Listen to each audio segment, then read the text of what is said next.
एक बार फिर से आप सबों का मेरे चैनल मेरे वीडियो पर स्वागत है।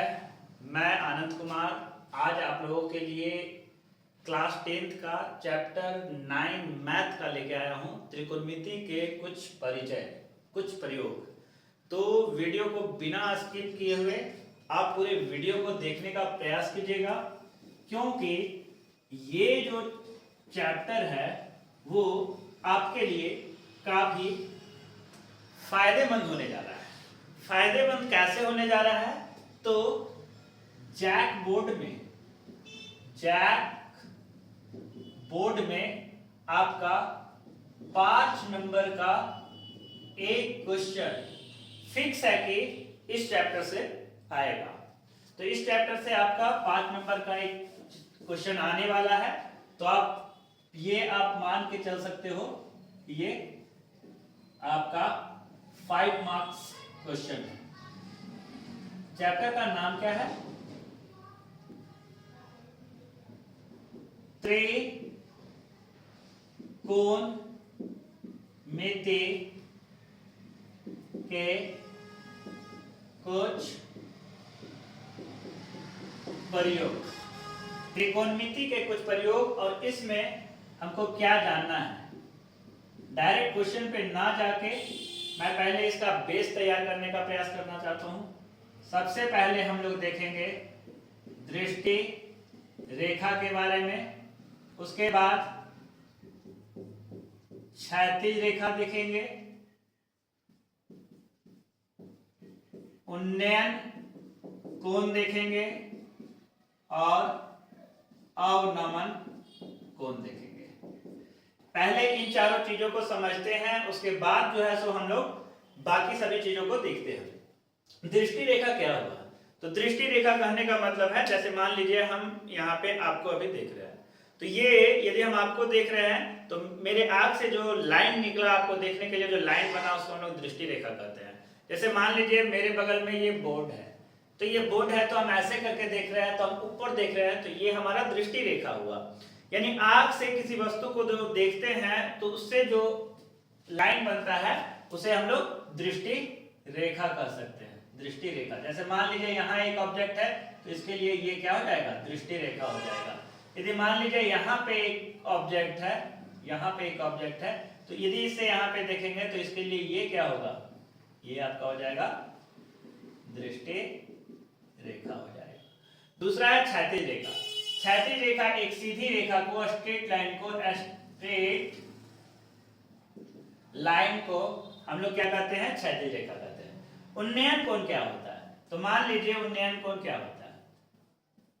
यदि ये एक आपका प्लेन सरफेस है और यहां पे एक आपका मीनार है, टावर है, और यहां पे एक आपका व्यक्ति खड़ा है, तो इससे मान लीजिए यहाँ पे ये पूरे वस्तु है, इससे इसको देखने के लिए, टावर का टॉप को देखने के लिए जो हम लोग रेखा खींचते हैं, तो ये हमारा क्या हो गया? ये हमारा हो गया दृष्टि रेखा हो गया, और ये क्या हो गया? क्षैतिज रेखा। तो दृष्टि रेखा और क्षैतिज रेखा के बीच बना हुआ एंगल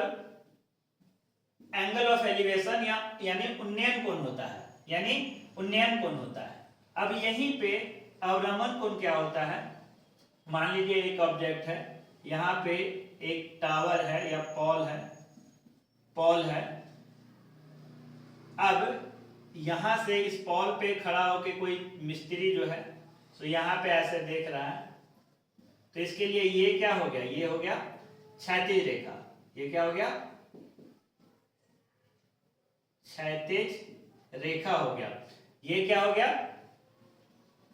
दृष्टि रेखा हो गया। तो ये एंगल जो नीचे देखने से जो एंगल बनता है उसे हम लोग क्या कहते हैं? अवनमन कोण कहते हैं। क्या कहते हैं? अवनमन कोण। ये चारों पॉइंट जानने के बाद हम लोग देखेंगे इसमें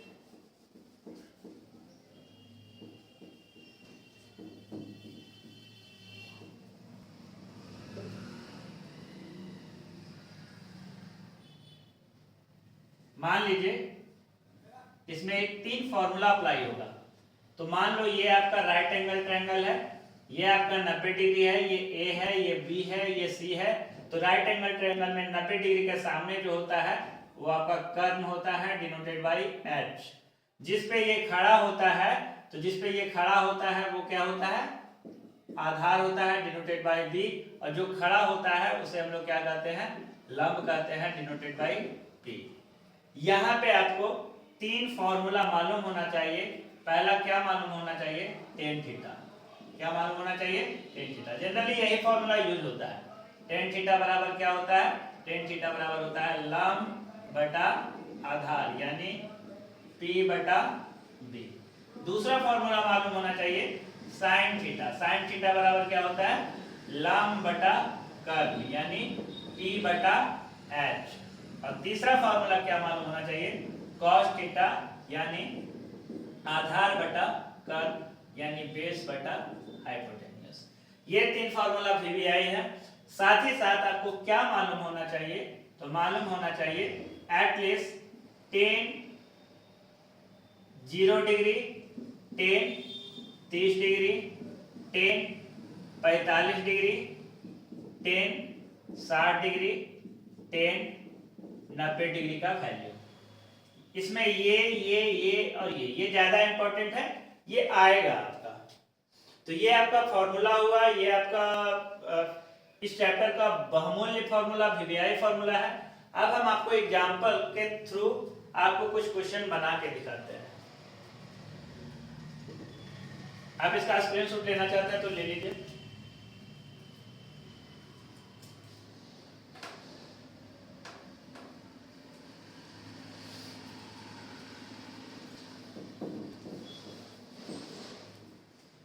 जैसे मान लीजिए सपोज दैट क्वेश्चन नंबर 1 है कि एक व्यक्ति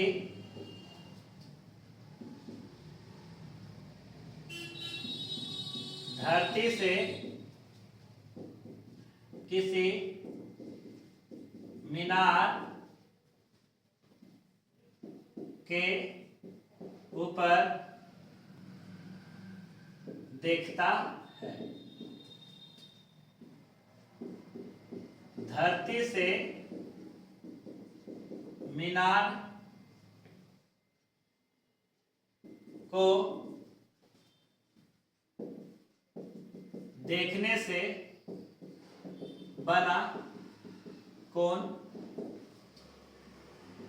30 डिग्री है तथा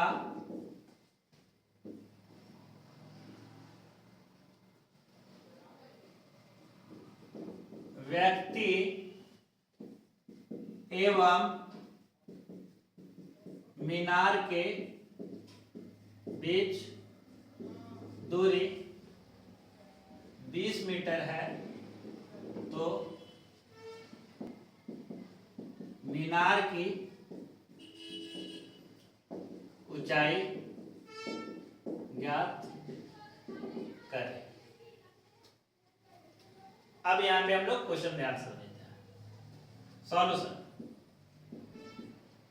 एक व्यक्ति धरती से किसी मीनार के ऊपर देखता है, तो धरती से मीनार को देखने पर बना कोण 30 डिग्री है।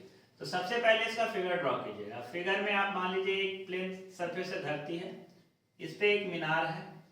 अब एक व्यक्ति यहाँ पे खड़ा है, इससे इस मीनार को देख रहा है, मीनार के टॉप को देख रहा है। तो यहाँ पे जो एंगल बना है, एंगल ऑफ एलिवेशन काम करेगा, ऊपर बन रहा है तो 30 डिग्री है। तथा व्यक्ति एवं मीनार के बीच में, व्यक्ति और मीनार के बीच में जो है सो डिस्टेंस है वो कितना है, 20 मीटर है।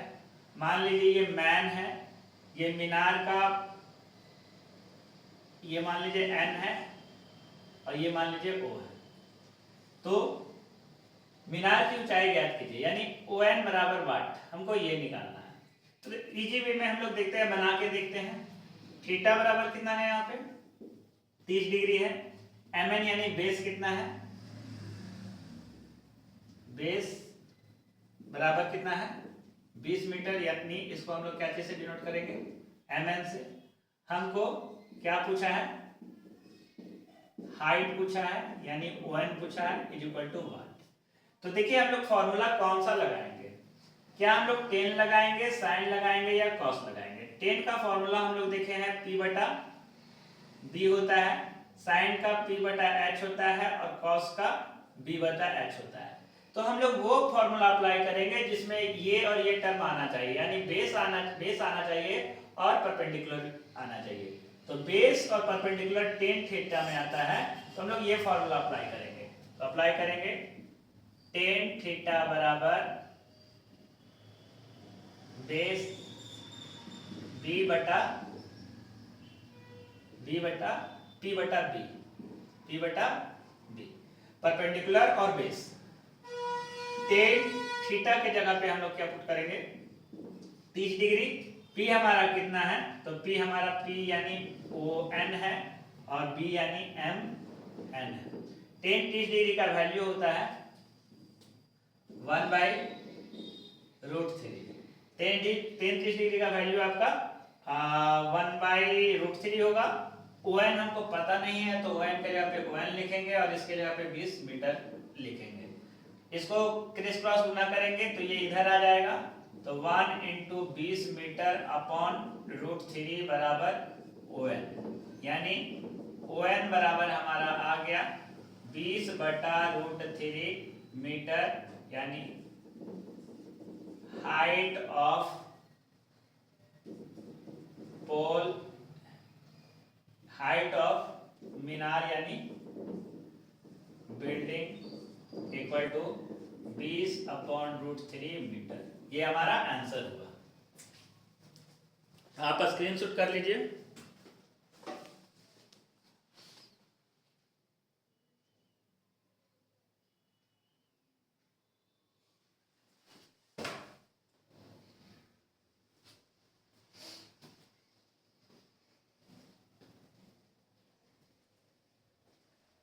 एक और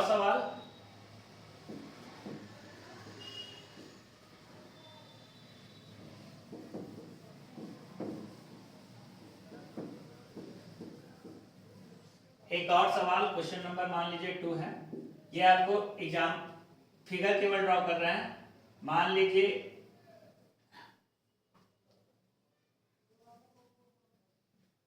सपोज ये A है, B है, C है। अब सपोज डैट कि आपका यदि हाइट दिया रहे, हाइट मान लीजिए ये 15 मीटर है और एंगल ये आपका 30 डिग्री है और आपको इस समय AC निकालना है। क्या निकालना है? AC। तो उस समय आपको क्या कौन सा फॉर्मूला अप्लाई करना होगा? यानी क्वेश्चन इसमें ये बन सकता है कि एक, अच्छा फिगर से ही हम लोग देख लेते हैं। तो यहाँ पे हमको निकालना क्या है? AC इक्वल टू वाट। तो हमारा AB बराबर कितना है? AB बराबर 15 मीटर है। थीटा बराबर कितना है? 30 डिग्री है। तो अब देखते हैं हम लोग वो फॉर्मूला अप्लाई करेंगे जिसमें हमारा क्या निकालना है? AC निकालना है ना, तो जिसमें हमारा परपेंडिकुलर और हाइपोटेनियस हो। तो परपेंडिकुलर और हाइपोटेनियस किस में होता है? एक बार फिर से चेक कर लीजिए। साइन में होता है P बटा, साइन में होता है P बटा H, कॉस में होता है B बटा H और टेन में होता है P बटा B। तो P और H किस में है? साइन थीटा में। तो यहाँ पे साइन थीटा का फॉर्मूला लगाएंगे। साइन थीटा बराबर लंब बटा कर्व। साइन थीटा के जगह पे हम लोग क्या रखेंगे? 30 डिग्री बराबर लंब कितना है? 15 और कर्व के जगह पे हमारा क्या है? AC है। फिर से साइन 30 डिग्री का वैल्यू याद करेंगे। तो साइन 30 डिग्री का वैल्यू आपका याद करना 1/2 होगा। ये वैल्यू याद करना होगा। ये क्या है? 15 मीटर बटा AC। AC को इधर कर देते हैं तो AC बराबर ये इधर चला जाएगा 15 मीटर अगुने 2, यानी AC बराबर 30 मीटर। यानी ये हमारा इस क्वेश्चन में आंसर हुआ। तो जिस हिसाब से क्वेश्चन पूछेगा उस हिसाब से आप फॉर्मूला अप्लाई कर सकते हो। अब मैं आपको नेक्स्ट वीडियो में मैं आपको NCERT JCERT का एक्सरसाइज 9.1 का कुछ क्वेश्चन को सॉल्व करके दिखाऊंगा। मेरे चैनल को सब्सक्राइब कीजिए, मेरे को लाइक कीजिए, मेरे वीडियो को शेयर कीजिए। ताकि मैं इसी प्रकार का और वीडियो बना सकता हूं। और ध्यान रखिए कि आप लाइक कीजिए चाहे शेयर कीजिए या ना कीजिए, बट इसको देखिए जरूर। ये आपका 5 मार्क्स क्वेश्चन है, 5 नंबर जैक बोर्ड में पक्का है, इस चैप्टर से आएगा मतलब आएगा, ये 100% गारंटी है कि आएगा। तो आपको बेस इसका स्ट्रॉन्ग करना है और बाकी एनसीईआरटी के जितने सारे सवालों का सवाल है उनको सॉल्व करना है। Thank you very much for watching my video. जय हिंद, जय भारत, झारखंडी जोहार आप सभी को।